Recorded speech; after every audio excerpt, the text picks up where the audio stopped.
Why do I think Cowboy Chips became a super hit? Siguro dahil sa akin, mayaman ako eh. Joke lang.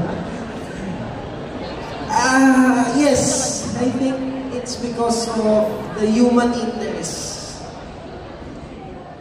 Yun yung palagi ko sinasabi. Ang tao, people buy from whom they trust.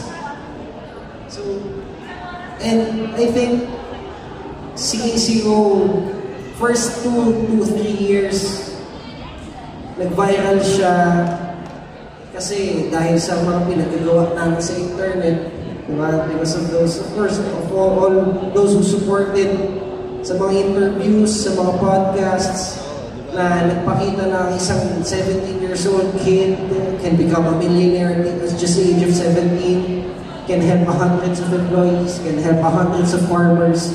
And people got inspired, they got curious, and it became viral. First phase yun yung first phase. Then after that, dito na mangyayari yung kung paano na-maintain ni Casey mo yung brand. Of course, we maintained it through this collaboration, through this marketing, through this innovation, and meeting people na makakatulong sa amin, sa brand, doon patuloy na nagpa-viral. And the product is unique. Diba? Ang combos eh. Anong tawag sa combos? Yung very common eh. Chinese.